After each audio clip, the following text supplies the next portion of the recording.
my friends, I'm Rick. There's you see the table, and little mama's sitting back here cleaning herself, so got to move away from the table.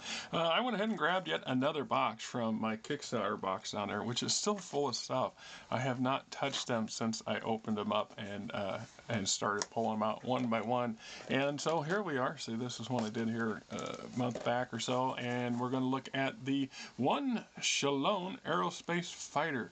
The Salvage Box Shilone, and these things were very popular, if I remember, in House Carita and in the Federated Sons. Or I'm pretty sure that these were very popular. I believe I had at least one flight, maybe a squadron of these things back when they were in lead, and I had.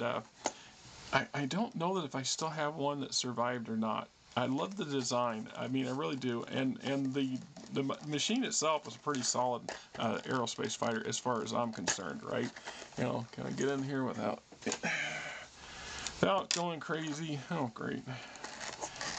Come on. Jeez. Talk about making sure they won't fall out of their box. It's part of getting old, people. Another one of them wonderful things that go with being old.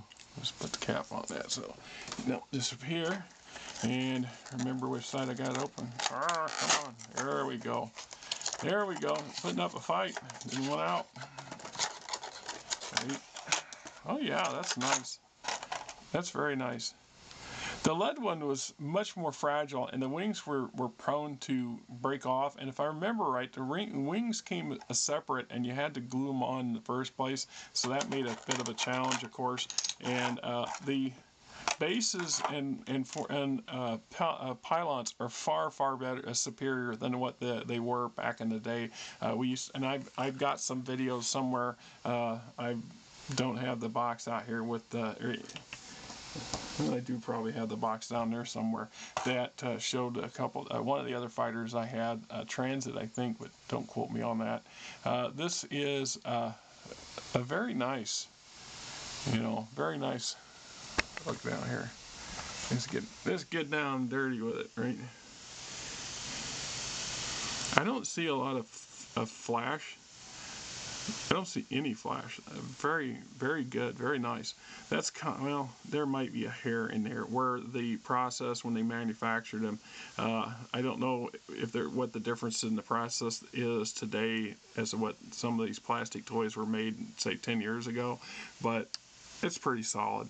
The detail is not too overly whelming, but it's not lacking in detail either. And in some ways, too much detail can be an issue when it comes to painting, in my experience. Of course, I am nowhere near painting levels that a lot of you guys are, and I'm not even going to pretend like I am.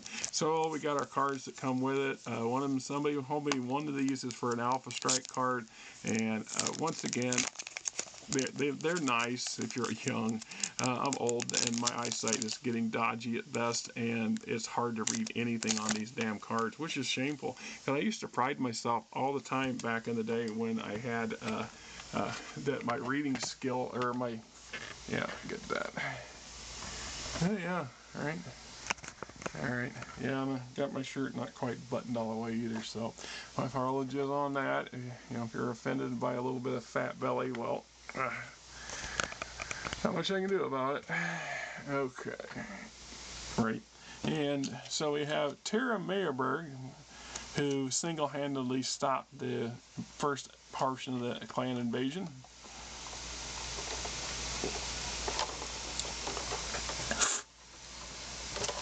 And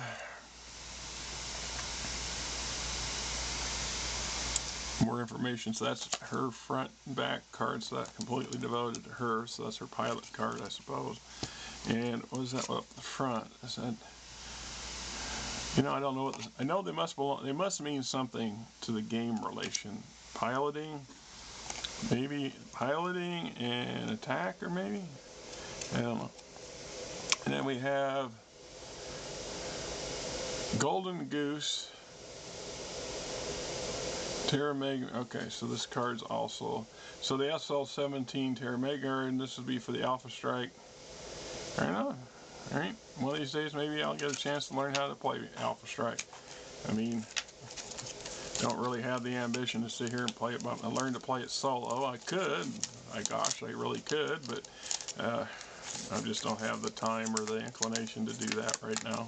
I mean, you know, I'd rather play the table with other people. Oh, I'm getting closer and closer to those so-called retirement years, assuming there is anything there to retire to and for and with.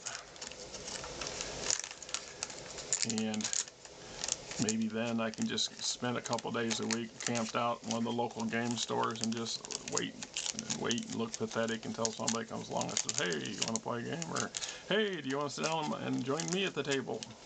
I am going to try again at a play-by-post pretty soon here, now that we're getting into the winter months and stuff.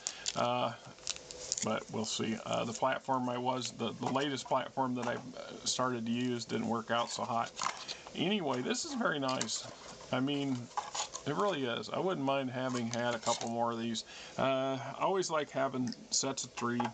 I've always been kind of an oddball that way when it comes to my units. As a mercenary commander, I always felt my wings should be, you know, much more robust than what people think.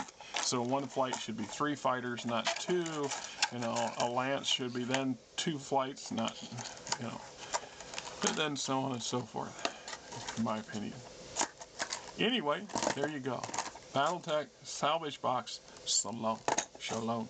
Shalom, my friends. Shalom.